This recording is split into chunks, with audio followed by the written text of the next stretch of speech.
அனைவருக்குமே வணக்கம். சற்று முன் கிடைத்திருக்கக்கூடிய ஒரு மிக மிக முக்கியமான செய்தி ஒன்று வெளியாகி உள்ளது.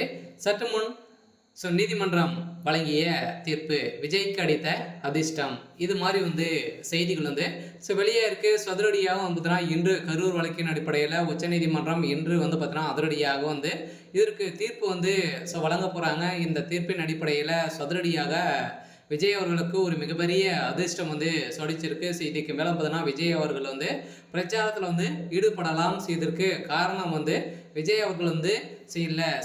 இதில் கூட்டு சதி தான் நடந்திருக்கு அப்படின்ற நிரூபணமாயிருக்கு. இந்த நிலையெல்லாம் இதற்கு அனைத்துக்குமே முதல்வர் ஸ்டாலின் அவர்கள் தான் பொறுப்பேற்க வேண்டும் அப்படின்ற மாதிரி தீர்ப்பு வழங்கி இப்போ அதிரடியாக 25 லட்சம் ரூபாய் அதிரடியாக தமிழக அரசுக்கு நீதிமன்றம் அபராதங்கள் விதித்து உத்தரவிட்டிருக்காங்க. அதிரடியாக இப்போ அதிரடியாக செந்தில் பாலாஜியுடைய கதை ஒட்டுமொத்தமாக முடிய போகுது.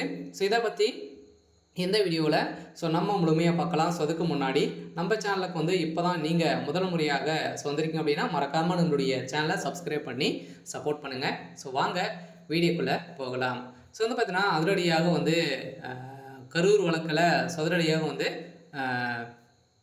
41 உயிர்கள் இருந்த சம்பவம் பரபரப்பை ஏற்படுத்தினது இல்லையா? விஜய் அவர்கள் கரூரில் மேற்கொண்ட தேர்தல் பிரச்சாரத்தில் கூட்ட நெரிசலின் காரணமாக குழந்தைகள் அதே மாதிரி பெரியவர்கள் அனைவருமே ஒரு 41 உயிர் இருந்த சம்பவத்தின் அடிப்படையில் அதிரடியாக அன்று ஒரு மிகப்பெரிய சம்பவமாகவே நடந்திருந்தது. வரலாற்றிலே முதல் முறையாக நடந்தது. இந்த சம்பவத்தின் அடிப்படையில் அதிரடியாக இது ஒரு மிகப்பெரிய கூட்டு சதி தான். விஜய் அவர்கள் அவருக்கு கூடக்கூடிய கூட்டங்கள் தானாக சேரக்கூடிய கூட்டம் இருந்திருந்த நிலையில் இதற்கு கண்ணு பொறுக்காத திமுகவுடைய அரசு இது மாதிரி அசம்பாவிதங்கள் செஞ்சுருக்காங்க. அங்கு கரூர் கோட்டையாக இருக்கக்கூடிய செந்தில் பாலாஜி அவர்கள் கூலிப்படை இறக்கி இது மாதிரி செஞ்சிருக்காரு அப்படின்றத ஒரு வீடியோ சீக்கிரம். இந்த வீடியோவின் அடிப்படையில் இன்று விஜய் அவர்கள் இந்த வழக்கில் தப்பித்திருக்காரு. இவர் தவிர்க்கக்கூடிய தாவேக்காவுடைய நிர்வாகிகளும் இதில் கைது செய்யப்பட்டிருக்காங்க. அனைவருமே விடுவிக்க கோரி நீதிமன்றம் உத்தரவிட்டிருக்காங்க. இந்த உத்தரவின் அடிப்படையில் அதிரடியாக விஜய் அவர்கள் ஒரு மிகப்பெரிய அதிர்ஷ்டம் அடிச்சிருக்கு. இருந்தாலுமே விஜய் அவர்கள் மீண்டும் பிரச்சாரத்தில் ஈடுபட போகிறாரு. ஒரு மிகப்பெரிய மாற்றம் 2026 முதல்வராக வரதுக்கான அனைத்து தகுதிகளுமே விஜய் அவர்களுக்கு இருக்குது. அவருக்கு திமுகவுடைய கதை